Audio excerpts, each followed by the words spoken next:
మహాలక్ష్మి అనుగ్రహం పొందటానికి ఆ జగన్మాతను ఎలా అర్చించాలి? అమ్మ ఆరాధనలో భాగంగా సప్తశతిని ఎందుకు పారాయణ చేస్తారు? మహాలక్ష్మీ నమః.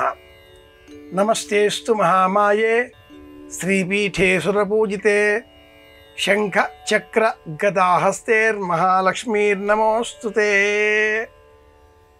నవరాత్రులలో అమ్మను పూజించేటటువంటి సంప్రదాయంలో మహాలక్ష్మి ఆరాధన చాలా విశేషమైనది.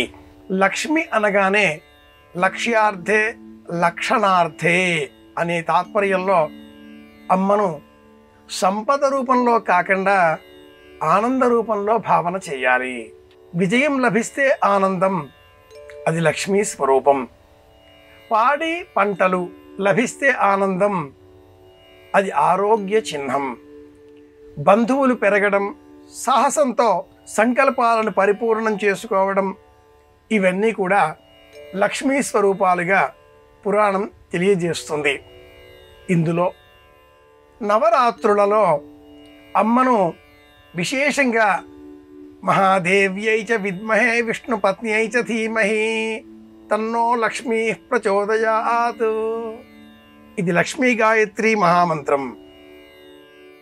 ఈ రూపంలో స్తోత్రం చేస్తే శంఖ చక్ర గదాహస్తే అని కదా ఇంద్రుడు స్తోత్రం చేసింది.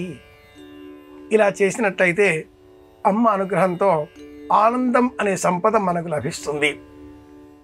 ఈ నవరాత్రులలో మార్కండేయ పురాణంలో ఉండేటటువంటి ప్రత్యేకమైనటువంటి మహాదేవిని స్తోత్రం చేసేటటువంటి 700 శ్లోకాల సంపుటి సప్తశతి అనేటటువంటి పేరిట ప్రసిద్ధం.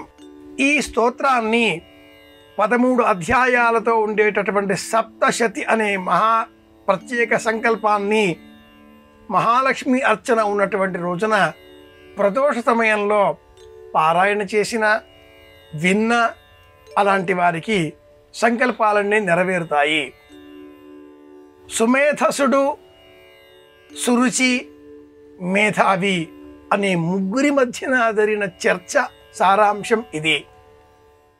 రాజ్యం కోల్పోయినటువంటి సుమేధసుడు, కుటుంబం చేత మోసగింపబడి సమస్త ధనాన్ని పోగొట్టుకున్న మేధావి, ఈ ఇద్దరు సురథుడు అనే ఋషి వద్దకు వచ్చారు. నా ధనం నాకు కావాలి అన్నాడు మేధావి, నా రాజ్యం నాకు కావాలి అన్నాడు సుమేధసుడు. ఇరువురికి మహాలక్ష్మి స్తోత్ర సంపుటితో ముడిపడి ఉన్నటువంటి 13 అధ్యాయాల సప్తశతి అనే పేరిట కల ఈ అమ్మవారి స్తోత్రాన్ని విన్నా పారాయణం చేసిన అలాంటి వారికి సంకల్పాలన్నీ నెరవేరుతాయి అంటూ సురథుడు అనే ఆ మహర్షి అమ్మవారి స్తోత్ర పరంపర చెప్పడంతో మార్కండేయ పురాణాంతర్గతమైనటువంటి సప్తశతిని ఈ రోజున పఠిస్తారు. లేదా బ్రహ్మాండ పురాణాంతర్గతమైనటువంటి లలితోపాఖ్యానం అనే పేరిట ఉండే మహాలక్ష్మి స్తోత్రాన్ని కూడా పారాయణ చేస్తే లేక వింటే అలాంటి వారికి సమస్త సంపదలు కలుగుతాయి. ఇవన్నీ ఎక్కడా అనుకునేటటువంటి వారు ఇంద్రుడు చేసినటువంటి 8 శ్లోకాలతో ఉండే ఇంద్ర స్తోత్రం, ఈ స్తోత్రం విన్నా నమస్తేస్తు మహామాయే ఈ ఇంద్ర స్తోత్రంలోని తొలి శ్లోకం.